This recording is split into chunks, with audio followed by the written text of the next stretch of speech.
will be featured in university publications. There's an article already being written on the Honors College website and social media posts, and available through the library's public repository of student work, Niner Commons. Each will receive $500 thanks to our generous donors. Thanks also to the Committee of Honors faculty who selected these capstones: Deborah Beete, Kent Brintnall, and Luke Donovan, from 20 strong nominations from honors program directors, as well as to the honors faculty who mentored these students. So what we're going to do now is we're going to hear from each recipient a brief overview of their capstone work. They'll have a slide so we can follow along, followed by a few minutes of Q&A with each recipient. We will close the ceremony highlighting our 3 donors, without whom these prizes would have been possible. So our first speaker, we're going in alphabetical order by last name, of course. Our first speaker will be Kelsey Romney. She will present for 3 minutes on her research, and will follow with 3 to 5 minutes of Q&A, moderated by moi. Kelsey? All right, let me see if I can get my screen share to work. Okay. Does everyone see my screen? Yes? Okay, cool. So I'll go ahead and get started then.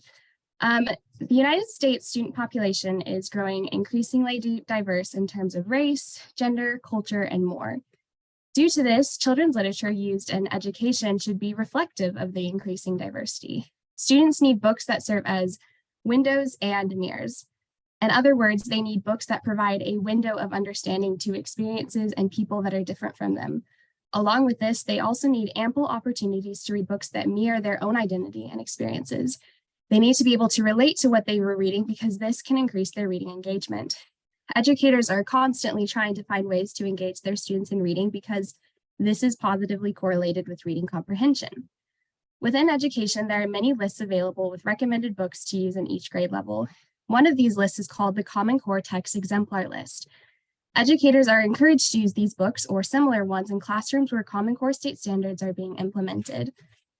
On my screen are some pictures of some of the books recommended for grades 4 through 5. Due to the potential benefits of incorporating a range of diverse children's literature in the classroom, I wanted to compare the racial and gender demographics of the current U.S. public school student population to the racial and gender demographics of the characters and people in the books recommended for grades 4 through 5 on this list. This would indicate whether or not the list was truly representative of our current student population. However, as I began to research gender and racial diversity in children's literature, I then began to also consider how readers may infer the race or gender of the characters in the books they read, especially when it is not explicitly stated. As I analyzed each main character or person in the text, I also analyzed the elements or clues that helped me as the reader to determine those identities. As I analyzed this, in some cases, I found that it highlighted negative stereotypes in the ways that characters from certain racial or gender groups were portrayed, which is concerning considering the broad impact that the messages from these books could have on the readers. Additionally, on my screen is what I believe to be a striking visual of the results related to the comparison of the demographics. On the left is the results for the gender representation, and on the right is the results for the racial and ethnic representation. For both graphs, the blue line represents the US student population, the red represents the North Carolina student population, the yellow represents the stories or fiction texts from this list, and the green represents the informational text from this list. In terms of gender, as you can see, males were significantly overrepresented, and especially the informational texts, when compared to both the US and North Carolina demographics. In terms of the racial or ethnic representation, whites were significantly overrepresented in both genres as well, while other groups were underrepresented. Especially concerning is the lack of Latinx representation and multiracial representation. I found that these findings emphasize the need to update the books included on the list to reflect the current student population. But ultimately, whether educators are utilizing books from this list or not, exposing children to diverse children's literature that will serve as both windows and mirrors will make a world of difference as we strive to develop strong and engaged readers.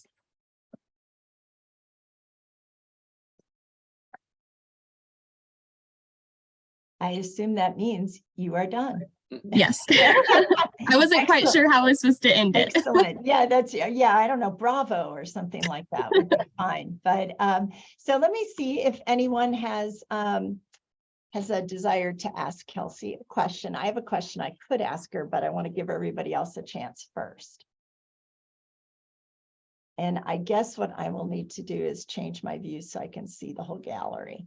I see Murray Webster. Dr. Webster, would you like to ask Kelsey a question? It's a simple thing, but what is an informational text and how does that differ from the others? So informational text refers to nonfiction, whereas the stories are going to be fiction text. So nonfiction are based on real things, real events, real people, whereas fiction, like, or in other words, that they refer to them as stories on the list, are going to be made up. So is there a character in informational text? How do you decide the gender? So with the informational text, so I only focused on the text that included humans. Like if it was on a topic that was like the weather, then I wasn't going to analyze that because there was no humans or people to analyze. But if it was a book about Harriet Tubman, for example, that is an actual person that I would analyze the books that included actual people that are historical figures. Those are great questions, Murray. Thank you. Yeah, thank you for that clarification. Dr. Higgum, or I'm sure I might not be saying your name right. I'm sorry. It's Hyam. That's okay. Everybody messes with it. So I wanted to know two questions. One, you talked about stereotypes that you found were harmful. And secondly, did you consider the ethnicity of the authors? So for the second question, no, I did not consider the ethnicity of the authors. I played around with the idea at first, but I ultimately kind of had to scale back the study a little bit. And then for your first question, you asked about the stereotypes. Mm-hmm. Yes.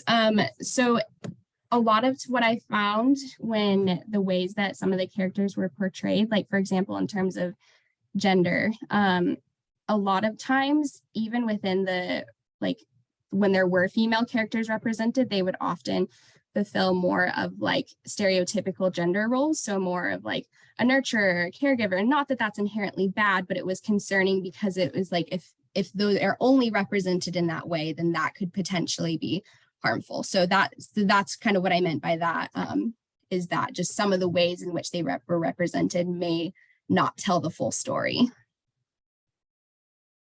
Great questions, Dr. Hyam. Anybody else have any questions for Kelsey? I think I see Dr. Butler's. Oh, hand. Is he not on my screen? Oh, there he is. He moved right to the top. Yes, Dean Butler, thank you for attending. Thank you, Dean Peretta, and thank you for putting this on. Thank you, Kelsey, for your study. I'm very pleased that you represented the Cato College of Education so well. Thank One you. question for you, you're answering questions now like for future study, for example, looking at the authors of the books. I wonder also in terms of thinking about this work, you looked at gender and race ethnicity, if there might be a need to look at things like physical disabilities, because I know that's another area when we think about children and seeing themselves, if that might be something you're thinking about for the future. Yeah, I agree. I think that's also a really significant area that I think we need to ensure that is being represented as well. As I was doing some of my literature review for this study, some of the things I looked at did consider that a little bit, but I didn't dive into it for this one, but I agree. I think that is also an important aspect to consider. That's great. Very, very good ideas for future study. So I'll just ask the last question, if I may, point of privilege. Yeah, of course. So what are your plans? You've graduated, right? Yes. I, as you probably assumed, I got my degree in elementary education. So I'm going to be teaching third grade in the fall at Carl Fair Elementary in Cabarrus County, which is in Concord. So I'm really excited about it. That's great. Oh, Dr. Hyam has another question then. Oh, no, I think applause. yeah. Very good. Thank you so much, Kelsey. Of course, thank you. I'll stop sharing my screen. So we will move to our next speaker, Jaden Schutt. She's going to present her 3-minute presentation, and we'll have another 3 to 5 minutes for Q&A with her. Take it away. Thank you. Hopefully I can Oh, share yeah. this correctly. It's always the awkward part. You might notice I asked Gretchen Bagley to share the screen thing for me because I can't talk and do it at the same time. It's a struggle. Okay. It Can is. everyone see it? Yep. Okay, well, good afternoon, everyone. Hope everyone's having a good day, even though it's so rainy out.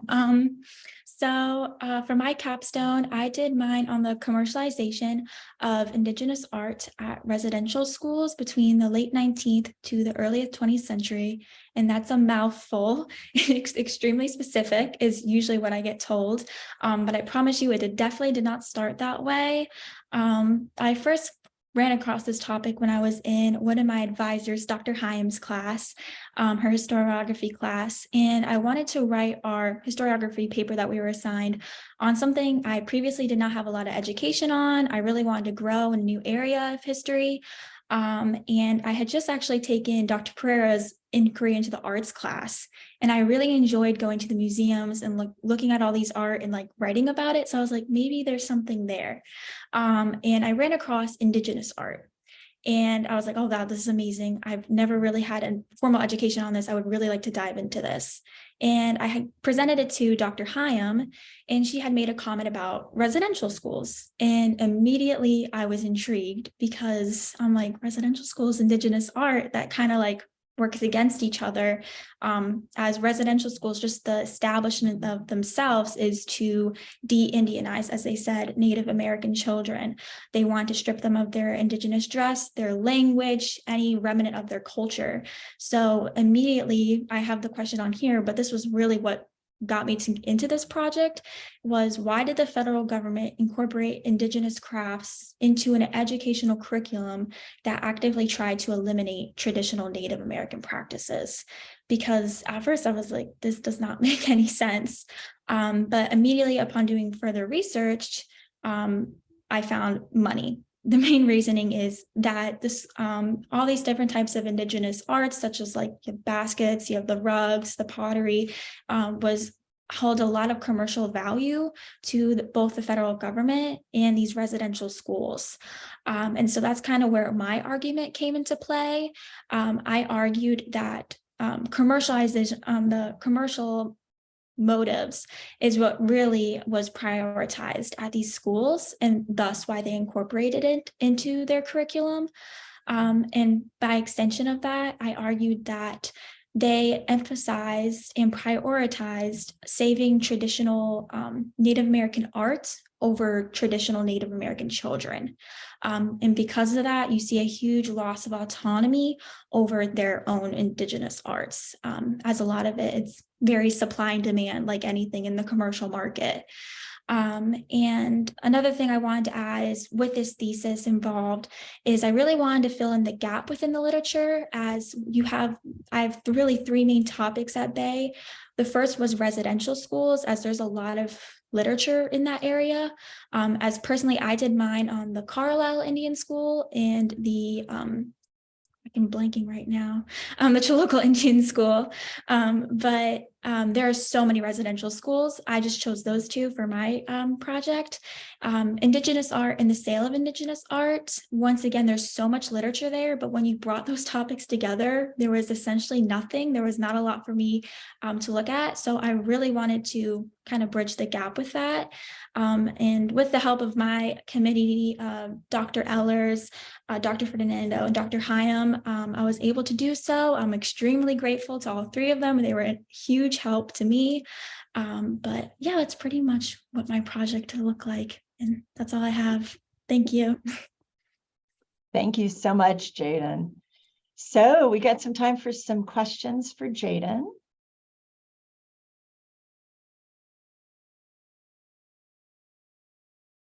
Well, maybe I'll warm up the crowd. Jaden, what about your plans? So in the fall, I'm going to be pursuing a career in law, and I'm going to Elon School of Law. I go in the fall, so hopefully all will go well there. But yeah, start law school in the fall. That's great. We do have a lawyer in the crowd, Delbridge Narron, so he might have some off off the Zoom advice for you. But Dr. Gilson. Yeah, thank you, Jaden, for your presentation. This was really great. I'm curious to know, did you have the opportunity to present your research to another audience outside of us here? And I'm curious to know what the audience's reaction was to your findings. Thank you for your question. Fortunately, I was able to do it to a couple of classes, which was really nice because you get to talk to a lot of the students, which is pretty cool because, again, undergraduate research is very, I know for me as like a first generation student, was very, what's the word I'm looking for? It was scary at first. So a lot of them had a lot of questions just about doing the research in general and what that looked like. And just the topic, I mean, Indigenous art, we don't really get to see that a lot. So a lot of students did have questions just about that in general. They're like, what specifically do you mean by Indigenous art? Like residential schools, like I've never heard of this. So I had a lot of questions like that and a lot of shock because, again, this is not really something we have had an education on, which I was very fortunate I was able to spread more awareness towards this subject, which was amazing in my opinion. Yeah, that's wonderful. I mean, that's one of our roles as researchers is when we discover something new, share that with the world because others can learn from it, open their eyes and expand their knowledge, and, you know, it could have some kind of a positive impact. So I hope you're able to share this research, and to all the presenters today, I hope you're able to share your research, you know, again, with other benefiting audiences. Thank you, Jaden. Thank you. Yeah, Dr. Gilson, you raised a really good point. I mean, while I've asked them to deposit their product at with Niner Commons, we do have an undergraduate research journal here at the university. And so that would be another possible venue. There's also other undergraduate research journals across the country. Some of them are in the honors colleges. There's also one for the National Collegiate Honors Council. So for any of you recipients, if you're interested in publishing your work in an undergraduate research journal, just shoot me an email and I'll tell you the bits and pieces I know, and I'll get you some assistance on that. Because I really think, I mean, the committee felt that these were really superb capstones, and I obviously agree with them. So you should really consider doing that. It would be something cool. And Dr. Gilson's right. The whole point of doing this is to get the word out. So thanks for that point. Anybody else have any questions for Jaden? Oh yeah, Dr. Lee. I have one. Jaden, could you talk just for a few moments about the sources? The other faculty have commented on this intriguing project. Could you talk a little bit about what kinds of sources you were able to access? Because often with regard to Indigenous populations, there's not necessarily written records, but could you just share with us a little bit about how you were able to unearth this information? Yeah, of course. Thank you for that question. At first, it definitely was an uphill battle finding these resources. One of the biggest things I was able to utilize was photographs. A lot of these residential schools took a lot of pictures in order to show to the federal government, like, hey, we're, advancing them. Where this is our stride towards civilizing Native American students. And so for that reason, they took a lot of photographs. Like the two ones I have on here, those were for those reasons. I think they were both taken at the Carlisle Indian School, but that's the main, so photographs was a huge thing. Another was the Indian School Journal. They had published a lot of this. Much of what I used was the advertisements that they had for like selling Native art, and how they depicted Native art as a one of a kind, and that you had to get your hands on this, and really glamorizing what their product is, which was made by the hands of Native students. So those were, I would say, to me, the biggest two things I was able to utilize for my project. Thank you. That's great. informative. Yeah. And Jaden, just to make a point that you're really reminding me of a conversation we had when you were in my art class, and I think it was around your second paper. And the thing, I think you applied the same conceptual turn that you applied in that paper, where you had an artist who had all this artistic manifesto about how his art did X, Y, and Z. And you were going to write a paper on that. And I'm like, well, you know, why don't you turn it around and think about how his art fails to do what his manifesto says, X, Y, and Z. And I think you've done that again here. These two things don't add up, that, you know, it's not consistent. And that's going to be a great skill for you as an attorney. Yes. It's just going to be fabulous. I don't want you to ever represent anybody against me, because you've got that down. Yeah. Thank you. Thank you. I very much appreciate that. Yeah. So thank you, Jaden. So let's move on to our third speaker, Mi K. Duong, who's going to present her 3 minutes, and then we'll have another fun Q&A. Yes, let me share my screen.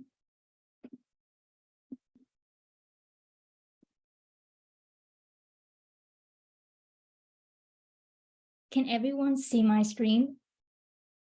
Yes. So hi everyone, my name is Mi Duong, and I am very honored to be one of the recipients of the Dean Prize Award.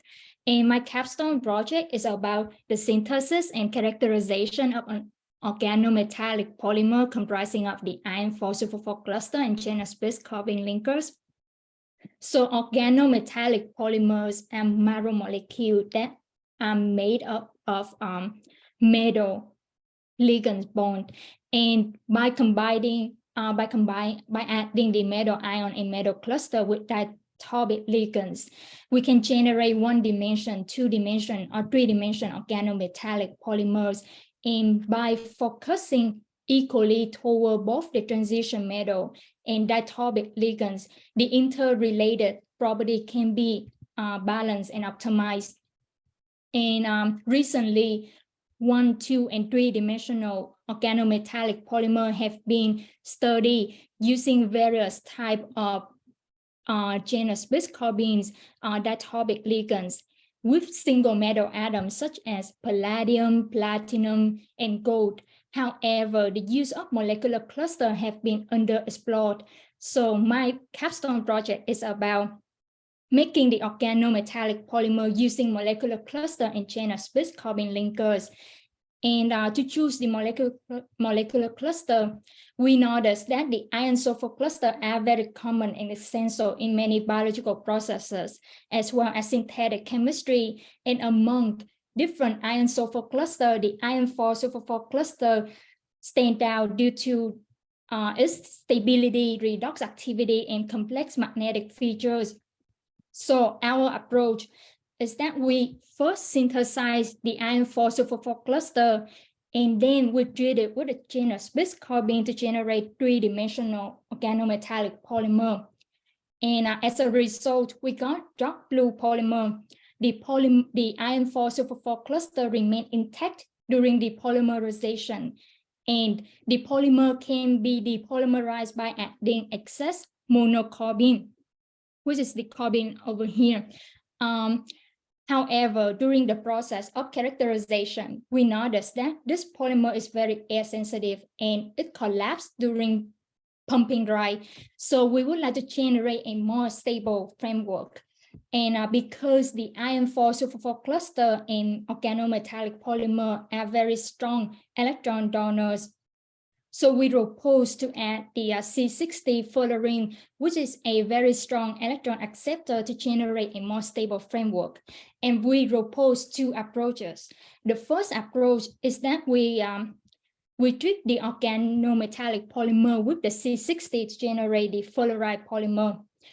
Another approach is that from the iron 4-super-4 cluster, we add the C60 to generate the fulleride cluster, and then it was treated with the chain of space carbon to generate the fulleride polymer. And for the application, the fulleride polymer is expected to have a better conductivity. And currently, one of Dr. Baker's PhD student is investigating the polymer conductivity. And for the future direction, we would like to expand the methodology using different to form organometallic polymer using different molecular cluster. So that's all about my research. That sounds great. Thank you so much, Mi. So for those of us who are a little remedial on our science, would you mind telling me, the English professor, like, what does this do for humanity? How can this help, like, me or somebody else or our planet? I don't know. You tell me. Yes, for the polymer, right now we just focus on the synthesis and characterizations, but they have the applications, potentially application.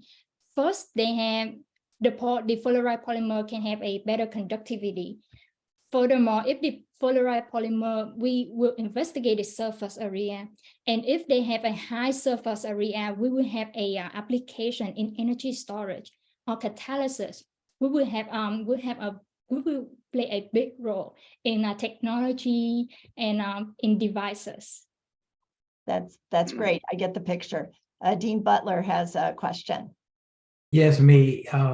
Very similar, quite simple question. I hope when doing your experimentation, what were some of the key variables that you had to control for in making sure that when you got your results, they could be consistent and transferable across multiple settings? Yes.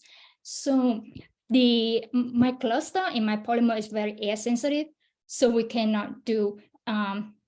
We have to do the experiment in the glove box to make sure that our material is not decomposed, and also the temperature. To make the polymer, we have to keep the solution at around 100 degrees Celsius in benzene in isothermal conditions, which means we heat it to 100 degrees Celsius, even though the benzene, boiling point benzene is around 80. So I had to make sure that condition too. Yeah, that's all about it. Did you have to control for, I know you mentioned doing, I take it you used a vacuum system? Yes, yes. So you didn't have to be as, the vacuum obviously control for humidity as well, correct? Yes. Okay, thank you. Very good. Anybody else have any questions? I do have my standard question, Mi, what's next for you? Right now, I am working as a full-time intern at a small pharmaceutical company. And then in the fall, I will start a PhD in chemistry program at UC Berkeley. So I will continue doing research, and I hope that I can present my research at conference and also communicate my research to broader public. That's my goal. That's great. I heard a rumor, something about an NSF. Oh, yes, No, you have to spill the news. Yes, I was recently awarded an NSF Graduate Fellowship Award, and I am very honored and very excited. Yeah. Thank you so much. Yeah, we're very excited on your behalf, and we're proud. A lot of honors students have done very well with competitive fellowship awards in the past decade, and you are among a mighty list, but a small list. And so thank you for making it a longer list. We appreciate it. Dr. Gilson has a question. Oh yeah, just really quick, Mi, I was curious to know, since you took my creativity course and problem solving, when you were working on your capstone project, did you have to be creative in any kind of way? Yes. So, chemistry is very unpredictable. Sometimes the experiment won't go well, and we have to use the creative skills or creativity in order to seek another solution, think outside the box. And one of the creativity is when we make the polymer, we realize that it's not stable, it's not it's very air sensitive, so we had to seek another solution to make more stable framework. That's why we get the fluoride polymers. We use the creativities. I apply the creative skills that I learned from your class. Well, you were a star student, so I'm very proud of your perseverance to overcome some challenges with your project. So very nice job. Thank you. And definitely I got a lot of help from Dr. Baker, as well as Dr. Baker PhD student Jonathan Gillen in order to get the fluoride polymer. So in our next, beside reactivity, we need collaborations. I love that. That's a great word to end your talk on. So this is just great. Let's just give all our recipients a round of either virtual or auditory applause. Really awesome. Just awesome job. Yeah. So proud of all of you. And also, you know, I like the way so many of you are recognizing, you know, the faculty who helped you. I think that's just so important. Gretchen, can you move to our next slide? We're going to wrap up this event with a quick highlight of our 3 donors who are probably going to be mortified but tough bahoozies. So thank you to our 3 donors.